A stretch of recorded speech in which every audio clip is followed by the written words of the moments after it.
Shalom à toutes et à tous. On est très content de se retrouver sur l'Igmod. On a le plaisir d'écouter le Rav Yehuda Ben Ishai de la communauté d'Emunah Shlema, comme chaque semaine. Parashat Pinchas, grâce au mérite des femmes. C'est le thème de cette étude. Et il y a des gens également qui ont voulu rappeler la mémoire de leurs proches pour cette étude. Bechavod Arav. Shalom, shalom à tous et à toutes. Effectivement, il y a aujourd'hui deux dédicaces. Leilou Nishmat et Moshe Maurice Lisha Ben Avraham et Alice. Par ses filles, Michel Léa Cassel et Françoise Rachel Levona Elbaz. La deuxième dédicace, Leilou Nishmat Sarah Esther Bat Lucia Léa Shalom par Madame Khalifa. Voilà, nous avons donc deux dédicaces pour ce cours de Parashat Pinchas. Notre parasha, la parasha de Pinchas, est une parasha très riche. Et dans cette parasha, on a encore, au début de la parasha, les conséquences graves de ce qui s'est passé à la fin de la parasha précédente avec la faute des enfants d'Israël, Ashitim, entraînés par les filles de Moab. Et au début de notre paracha est rendu hommage à Pinchas, qui est intervenu et qui donc a finalement sauvé le peuple tout entier de ce qui aurait pu arriver. Déjà, les conséquences étaient fâcheuses. Des milliers de personnes sont mortes à cause de cette faute grave. Et ensuite, notre paracha va aborder le décompte des enfants d'Israël pour la deuxième fois et la répartition de la euh, terre d'Israël entre les individus et les tribus qui vont rentrer en Eretz Israël. On est à la fin des 40 ans du désert. On est presque arrivé au passage du Jourdain pour rentrer en Eretz Israël. Et donc, il y a un décompte qui se fait pour voir et vérifier qui va rentrer en Eretz Israël et qui va hériter de cette terre. Et à ce moment-là, on nous parle d'un épisode extrêmement intéressant. Je veux parler de l'épisode des filles de Slophrad.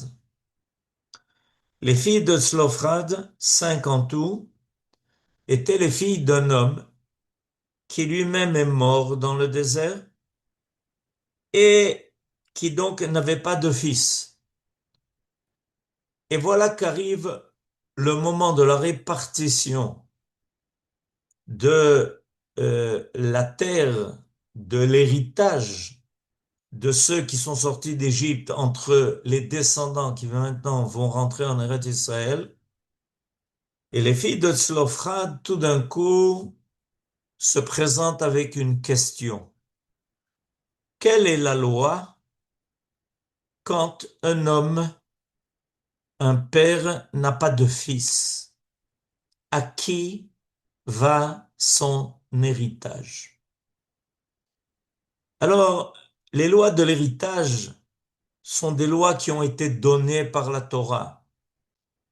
Il faut savoir que ces lois-là sont toujours actuelles d'ailleurs. Malheureusement, beaucoup de gens arrivent à des situations très difficiles et très compliquées plutôt que de vérifier ce que la Torah a à dire à ce niveau-là. Et les filles de Slophrad, qui sont des filles d'une extrême grande qualité, veulent, elles, savoir quelle est la loi. Et elles vont se présenter devant Moshe Rabbeinu et son tribunal pour demander dans leur cas, qu'est-ce qui va devenir de cette part d'Eretz Israël qui aurait dû revenir à leur père et à ses descendants dans le cas où il n'y a pas de fils pour l'hériter. Alors on va apprendre ici quelque chose d'important. Il faut toujours faire attention à la personne par laquelle quelque chose de positif est arrivé dans le monde. Surtout lorsque ça arrive au sein du peuple d'Israël et surtout lorsqu'il s'agit d'une question de Torah.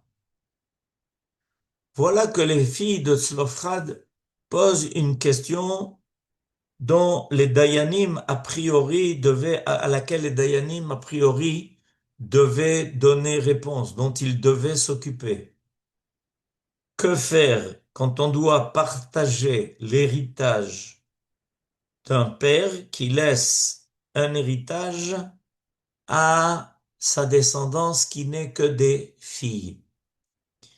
Et grande surprise, Moshe Rabbeinu comprend qu'il y a là une question qui réclame d'être examinée et il demande au Benot Selophrad de patienter pour recevoir une réponse qui soit, qui soit bonne, qui soit divine, qui soit adéquate. Et il va ensuite donner au Benot Selophrad la réponse. Cette réponse, a priori, est un nouveau cas de justice. Pour la première fois, se pose cette question. Et on va attendre la réponse que Dieu va donner à Moshe Rabbeinu, notre maître, et à son tribunal, pour savoir qu'est-ce que, qu'est-ce que l'on doit faire dans un cas pareil. Mais ça soulève beaucoup de questions. Il y a ici beaucoup de points d'interrogation. Si c'est une loi qui a force de loi dans la répartition de l'héritage d'un père qui n'a que des filles, pourquoi est-ce que cette loi n'a pas été donnée a priori? Pourquoi est-ce qu'il a fallu attendre la question qu'ont posée les filles de Tzlophrad pour que Dieu donne à Moshe Rabbeinu la réponse divine à cette question? Il faut répartir l'héritage laissé par Tzlophrad à ses 5 filles. Pourquoi est-ce qu'il a fallu que la question se pose? La Torah nous a été donnée a priori. La Torah nous a donné des lois a priori. Nous sommes allés au Sinaï et nous avons reçu 613 mitzvot. Dans les 613 mitzvot, il y a les lois de l'héritage. Comment se fait-il que l'on a dû attendre depuis le Sinaï jusqu'à maintenant 40 ans pour que finalement, grâce aux filles de Tzlophrad, on sache pour toutes les générations à venir quoi faire dans un cas pareil? Il faut se demander pourquoi. Une question importante. Et comment se fait-il que Moshe Rabbeinu lui-même n'avait pas la réponse et il a été obligé de s'adresser à Dieu? Et en plus de ça, on peut continuer à poser comme question, comment se fait-il que ça apparaisse maintenant? En fait, il y a beaucoup de temps qui s'est déjà passé.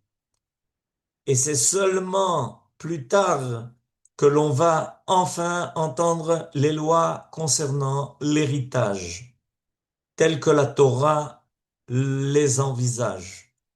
Pourquoi tout ce temps?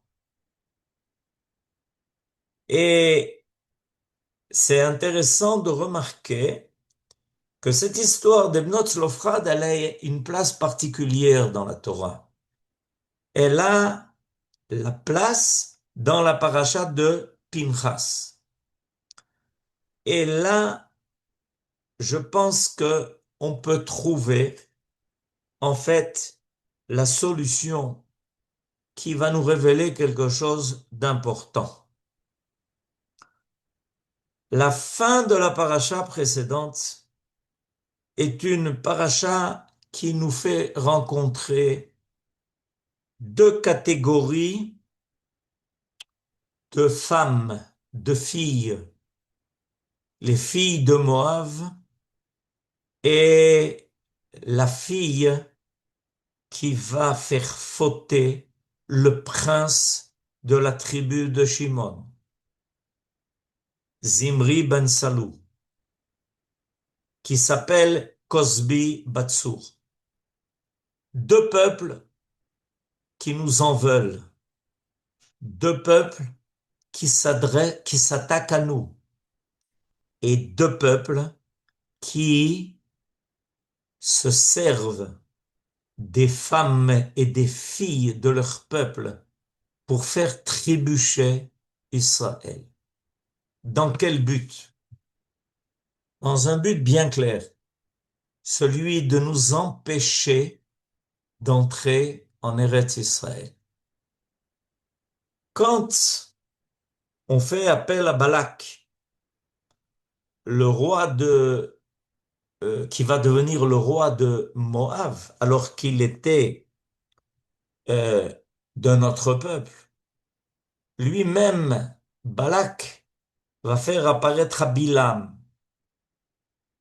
Et ensemble, ils vont se mobiliser. Et au début, il y a un grand échec. Personne n'arrive à causer le moindre dommage à ce peuple qui a été choisi par Dieu pour recevoir sa Torah, l'emmener avec eux et rentrer dans la terre de Dieu. À ce moment-là, arrive à la fin de la paracha précédente un épisode grave. Ce que l'on n'a pas réussi par la force, ce que l'on n'a pas réussi par la parole, on va le faire par le piège. Le piège tendu aux enfants d'Israël est un piège auquel participent les filles de Moab et les filles de Midian. Pour la première fois, se fait cette rencontre avec ces deux peuples. Et voilà que précisément la rencontre est une rencontre d'un échec moral grave. Une rencontre qui nous fait tomber dans le piège de la débauche. Il y a ici quelque chose que la Torah veut nous enseigner pour toutes les générations à venir. Faites attention, pas seulement aux ennemis qui veulent vous attaquer physiquement, mais ceux qui veulent porter atteinte à votre morale, à votre identité. Ils se serviront de tous les pièges possibles et imaginables. Et voilà que se présentent devant nous non pas les guerriers de Moab, non pas les guerriers de Midian. Ils ont trop peur. Se présentent devant nous leurs femmes, leurs filles, qu'ils n'hésitent pas à dévergonder, à envoyer vers le peuple d'Israël pour les faire tomber, pour les faire échouer. et pour provoquer une catastrophe. Est-ce que nous avons une antidote à cela? Est-ce que par rapport à ces complots menés par nos ennemis qui se servent de ce qu'on aurait pu penser comme inimaginable, que des peuples osent offrir leurs femmes et leurs filles pour faire trébucher, pour faire tomber dans l'immoralité la plus grave l'ennemi. Est-ce que on aurait pu penser à cela? Eh oui, parce que on aurait dû se demander, on aurait dû se demander, est-ce que la guerre qui se mène contre nous est une guerre qui ne se limite qu'à une guerre physique?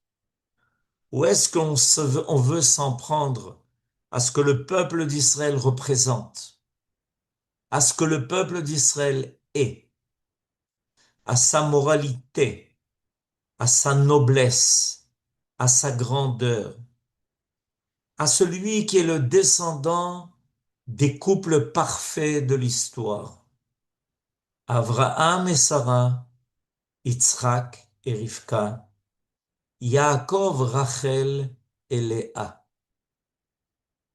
Et évidemment, ceux qui ne veulent pas nous laisser continuer notre route de l'histoire telle que Dieu a prévu pour ce peuple qu'il a choisi parmi tous les autres peuples, auraient dû se douter.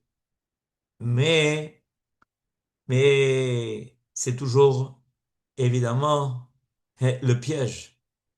C'est qu'on ne peut pas penser que l'ennemi ira jusque-là, jusqu'à amener ses propres femmes et ses propres filles à la débauche pour essayer de faire tomber Israël et l'empêcher de rentrer en Eretz Israël. Alors, voilà que précisément apparaissent les filles de Tzlofrad. Pourquoi précisément en antidote de cela, en complètement opposé à cela, au pôle qui se trouve diamétralement opposé au pôle de ces peuples qui n'ont plus aucune moralité. On va tout d'un coup rencontrer ces filles extraordinaires de Tzlofrad. Les filles de Tzlofrad, nos sages en font les plus grandes louanges. Et je voudrais vous amener aujourd'hui un midrash extraordinaire qui parle des filles de Tzlofrad.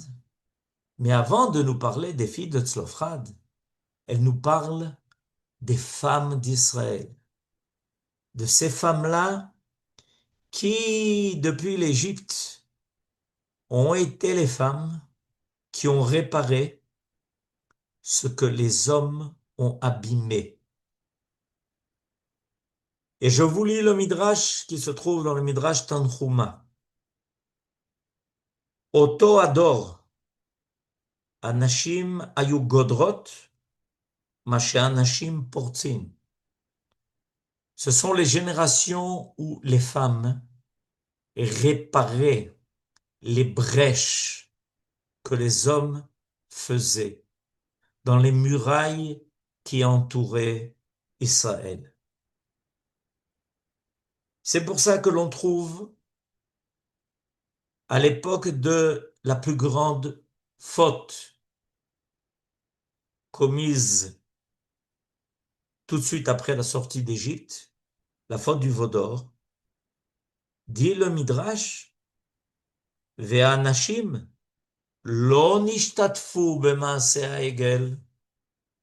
Voilà que les femmes, elles, n'ont pas accepté de participer à la faute du veau d'or. Quand les hommes sont venus leur réclamer leurs bijoux et qu'elles ont voulu savoir la cause de ce ramassis-là, et qu'elles ont entendu que c'était pour faire le veau d'or, elles ont refusé.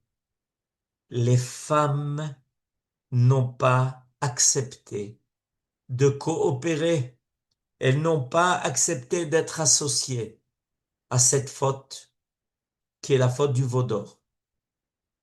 Le Midrash continue. Et il y a encore une faute plus grande que la faute du veau d'or. Vechen bameraglim, quand ils sont venus. Cette faute du veau d'or, d'ailleurs, à cause d'elle, on a hier jeûné le 17 Tammuz.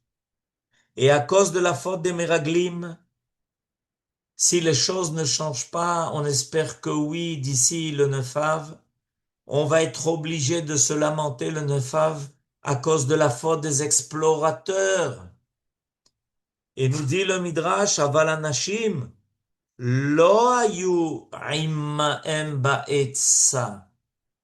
Les femmes n'ont pas participé, n'ont pas accepté la médisance qui a été dite sur la terre d'Israël. Et on apprend ça dans notre paracha au chapitre 26, au verset 65, quand Dieu a annoncé le décret de la mort de tous ceux qui avaient fauté et qui s'étaient lamentés en recevant le compte-rendu de ce qu'avaient dit les explorateurs, qui amar Adonai lahem mot yamutu bamidbar, velo notar mehem ish. Le décret s'est réalisé. Au bout de 40 ans, ce décret-là, finalement, s'est appliqué à toute cette génération et il n'est plus resté, avant l'entrée en Eretz Israël, aucun homme. Que dit le Midrash en faisant attention et en faisant remarquer? Qu'est-ce qui est dit? Velo notar mehem ish, ish velo isha.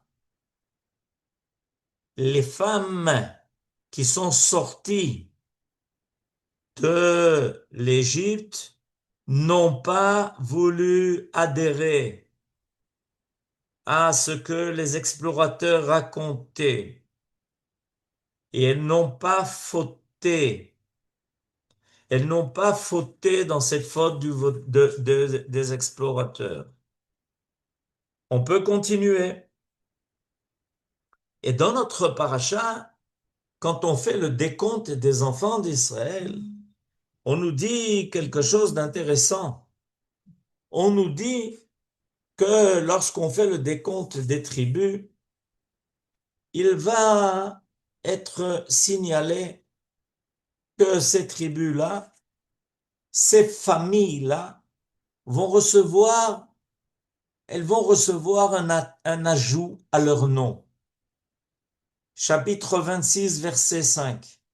Reuven Bechor Israël, Bene Reuven Chanoch, Mishpachat Hachanochi, Lefalu, Mishpachat Tapalui, Lechetzron, Mishpachat Hachetzroni.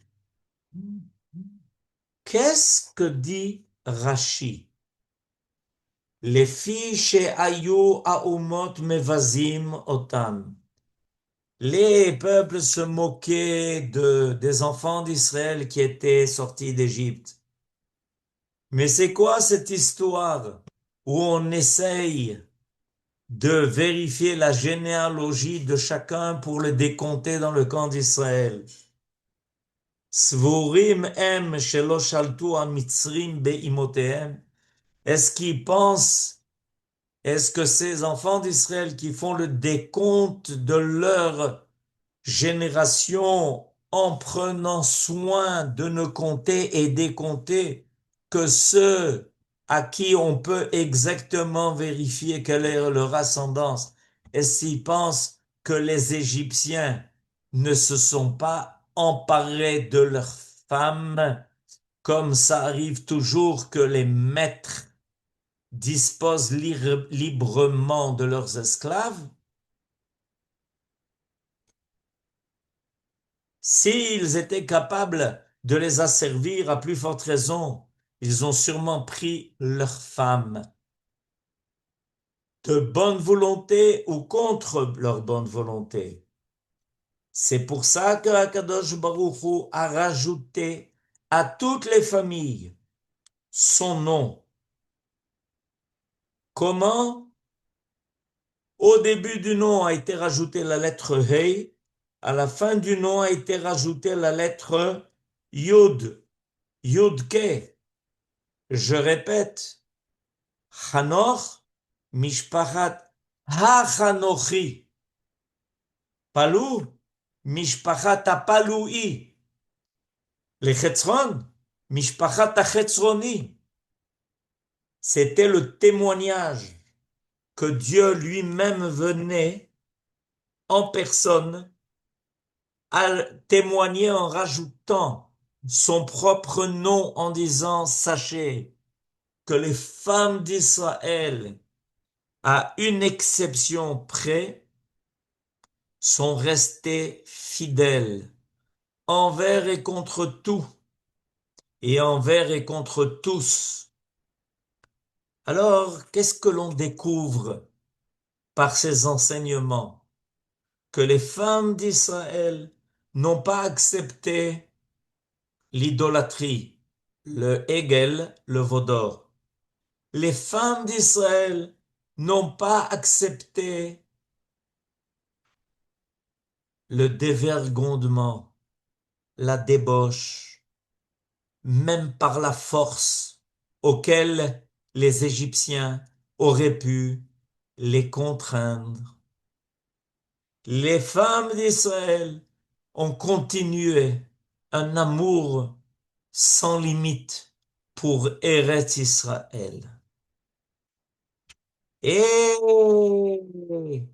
ces femmes extraordinaires qui ont assumé l'identité du peuple d'Israël à l'époque de la sortie d'Égypte et pendant toute la traversée du désert, qui ne sont pas tombées ni dans la faute du veau d'or, ni dans la faute des explorateurs, ni dans l'infidélité. Ces femmes-là peuvent maintenant, grâce à elles et leur vertu, amener un peuple au bon port de la réalisation du projet de Dieu, de faire rentrer un peuple fidèle à lui-même en Eretz Israël. Qu'est-ce qu'avaient compris nos ennemis? Nos ennemis avaient compris que face à cette force-là extraordinaire, cette pudeur, cette modestie, ces femmes qui ont lutté, elles n'ont pas voulu donner ce qui était précieux pour elles. Lorsque les hommes ont réclamé les bijoux d'or et d'argent pour faire le veau d'or, qui ne se sont pas laissés convaincre avec le retour des explorateurs qui papotaient pour dire du mal de la terre que Dieu leur avait donnée, qui ont continué d'enfanter et d'assumer les tentes Matovu alecha Yaakov mishkenotecha Israël. Nos ennemis ont pensé que pour amener à une possibilité d'échec, il fallait leur opposer les femmes qui avaient exactement les défauts qui s'opposaient à ces qualités. Les filles de Moab, dévergondées, ont entraîné les enfants d'Israël dans la débauche et l'idolâtrie, et malheureusement en partie réussi. La femme qui était en fait la fille de Balak lui-même, Cosbi Batsur, Tsur, c'est le nom premier de Balak, jusqu'à ce qu'il devienne le roi de Moab. Il a envoyé sa propre fille pour faire tomber et échouer le prince de la tribu de Shibon. La Torah nous présente dans notre paracha la chose et son contraire. Nous pouvons apprendre des filles de Slophad quelle est la noblesse, la dimension extraordinaire de ce que nous allons appeler pendant toutes les générations à venir Neshot Chayil, celles qui restent attachées à leur foi, celles qui restent attachées à leur peuple, celles qui se réservent avec toute leur force d'âme et toute leur énergie à créer, à édifier des familles et des foyers. Celles qui ne se laissent pas entraîner par ce qui peut être une mode telle ou autre qui va disparaître finalement et qui n'aura rien donné. Voilà que les filles de Tzlofrad sont l'antithèse de ce qu'étaient les filles de Moab et les filles de Midian. Et grâce à elles, on a appris que ce n'était pas seulement elles, mais toutes les femmes d'Israël, déjà en Égypte, lors de la sortie d'Égypte, et effectivement, lors de l'histoire de Korach, il y en a une qui a entraîné son mari à une machloquette contre Moshe. Heureusement qu'il y avait une femme là-bas pour sauver son mari, la femme de On ben Pellet. Nos sages nous enseignent que si des fois il y a un piège, alors il faut toujours se poser la question, que vont faire les femmes avec toute leur tzidkut, toute leur grandeur, toute leur capacité, leur patience et leur force pour éviter que l'on ne tombe dans le piège, les pièges que nos ennemis nous tendent. C'est la grande leçon de notre paracha. Les filles de Tzlofrad, à l'opposé des filles de Moab et des filles de Midian. Les femmes d'Israël, à l'opposé des femmes de ces civilisations qui tombent l'une après l'autre, qui n'ont plus rien à proposer à l'humanité pour essayer de créer un monde qui soit meilleur, qui soit plus vrai, dans lequel le shalom dépend du bait, de la maison. Shabbat Shalom.